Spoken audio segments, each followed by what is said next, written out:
Okay, so this is a video about how to do peyote stitch using a loom. And just so you know, I have anxiety disorder and ADHD. This will not be a perfect video. So you start out, your first row is just going to be a normal row. If I can get it to cooperate.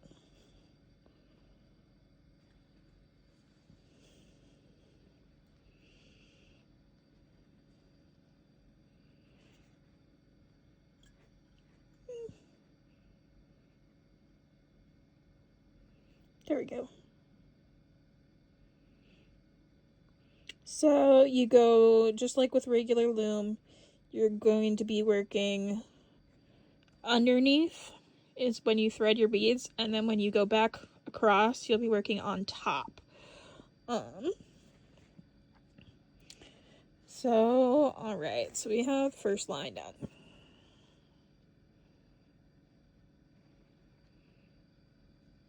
Just a little extra space. Make it nice and tight. Alright, and then I'm gonna switch colors for every other row so you can see like where the row goes. 4, 5, 6, 7, 8, 9, 10, 12, 13, 14. Alright. So the second row, you're gonna push it up just like you normally would with your second row of a loom. But on the way back now is when it changes.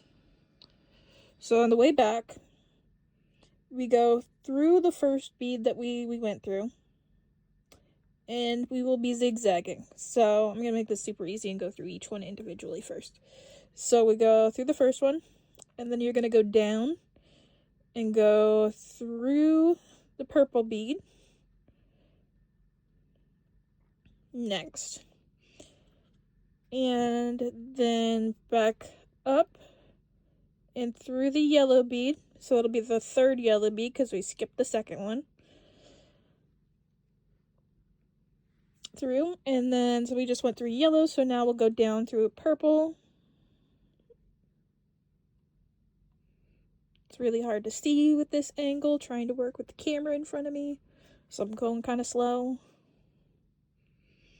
And so we just went through purple, so now we're going through yellow. And when you go through it, try and keep your needle on the top of the threads. So don't go under, and try not to like split your threads. So that's why I've got my finger underneath, pushing them up. So it makes that easier. And if you're used to working with loom, then you know what I mean. So yeah. Let me just keep this up all the way across. Yellow, then purple, then yellow, then purple. So first row, then bottom row, then first row, then bottom row.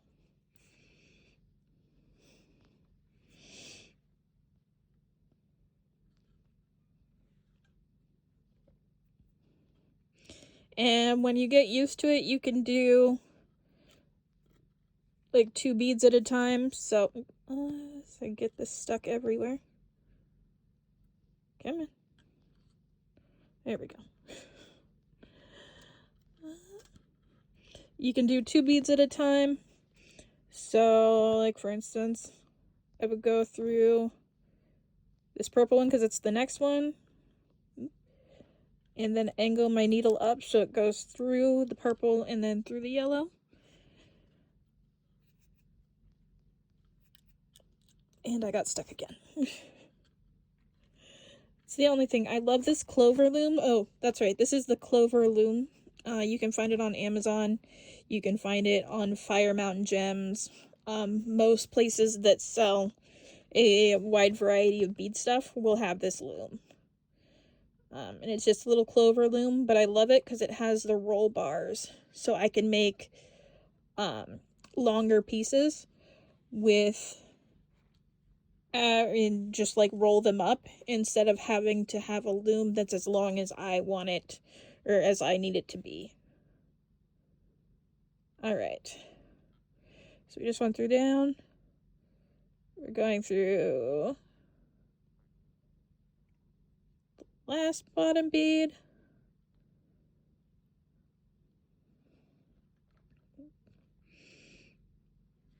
Temperamental right now.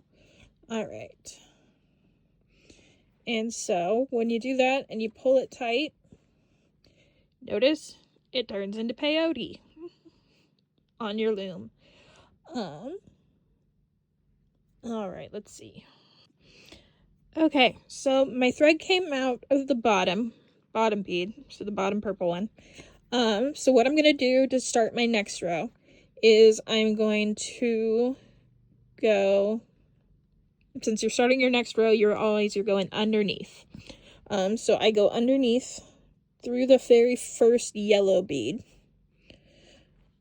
to get me on the right row. And then, so right there. And then I have 14 beads wide. So I'm going to go ahead and put 13 purple beads on. And you will see why in a second.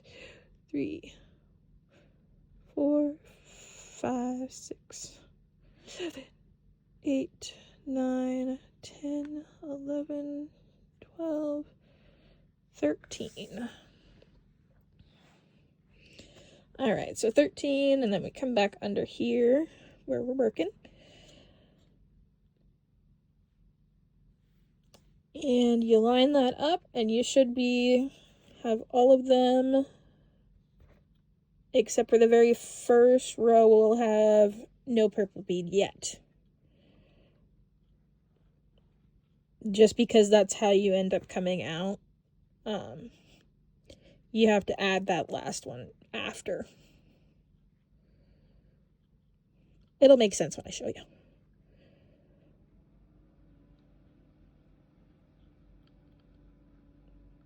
Okay, so now just like last time, we're going through the first purple bead and down through the yellow bead. If you can do them both at the same time, that's great. If you want to do them each, like thread each bead individually, you can do that too. Mine's being temperamental because I can't see.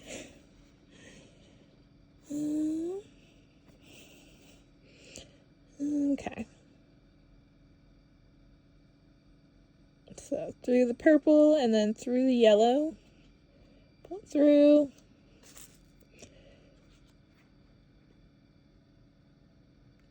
Through the purple.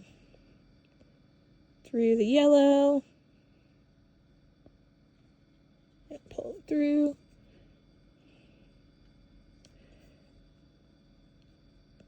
Through purple. Through yellow.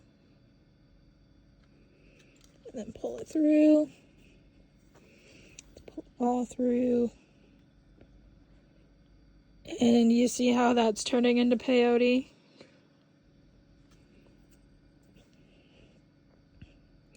So, through purple, through yellow, pull through purple. And the more you get the hang of it, the faster it goes. And the easier it goes. And if you're not working with the camera in front of your face, it goes easier too. Okay, and so we're back here at the end. So we'll go up through the purple and down through the yellow.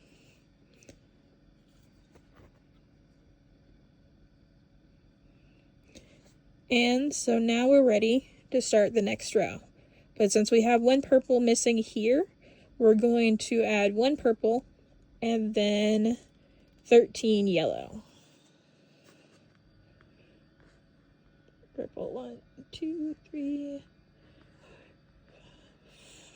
5, 6, 7, 8, 9, 10, 11, 12, 13.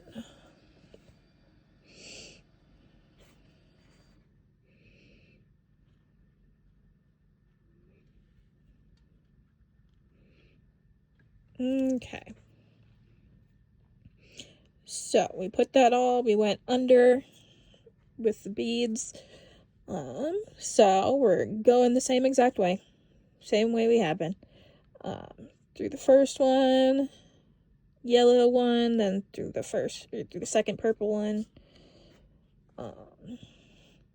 through the yellow one, and kind of push the purple one up. It's not sticking out a lot.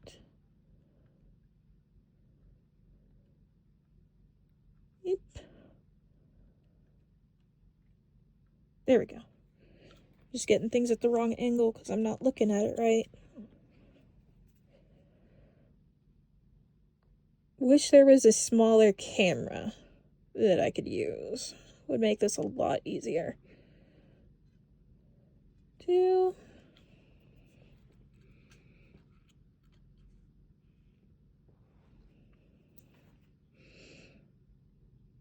And it's up to you if you want to pull your thread all the way through or if you want to do a few in a row, trying not to tangle your threads, and then pull them through.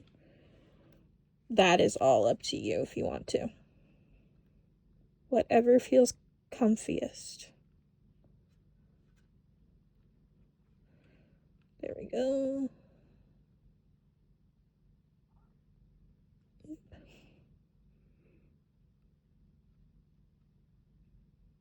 And sometimes it just doesn't want to be half. There we go. Oh, almost. My hands are a little shaky this morning. There we go.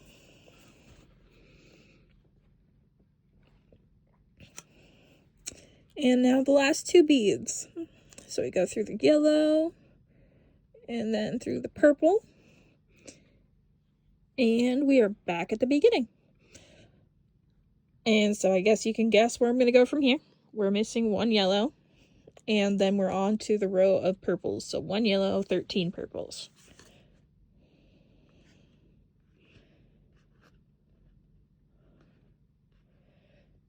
6, 7, 8, 9, 10, 11, 12, 13.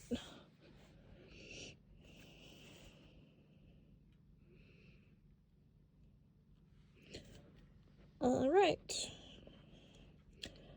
And I'm not going to show you how to finish it because I haven't gotten that far. We'll say I just figured out how to do this yesterday, so we're still kind of learning all the ways it works. So I have yet to actually like fully finish a piece. Aside from like just doing these tester ones that I didn't really want to waste beads on, so I just like dismantled them.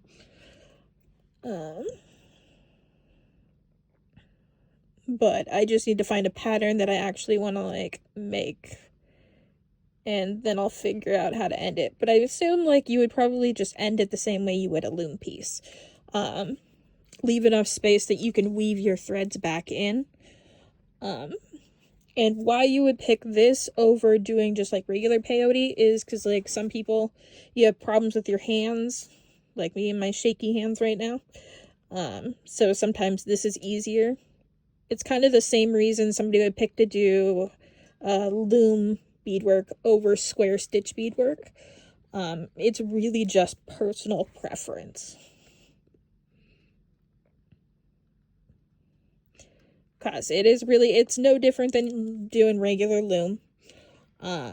Aside from like which beads you're going through. But it's not like wasting more thread or doing things like that. I know someone in my comments said something about how they thought it'd be a good idea to try to make like pen wraps this way, and then just pull out the wrap threads when they were done, and that absolutely could be how you do it. So you just have to pull the threads out when you're done.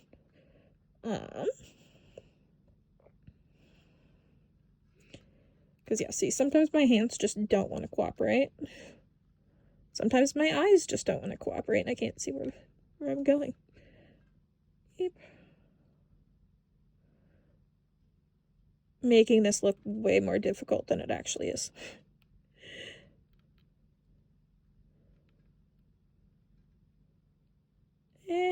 Come on. Okay, hold up. There we go. There we go. Sometimes you just kind of gotta manhandle it. And make it do what you want. And the last two. Super easy. But yeah, so you just kind of keep repeating this as you go. Until you're ready to stop. Yeah, and we'll probably come back to you with another video about how to end. Or you can look up my other videos on how to weave in your threads.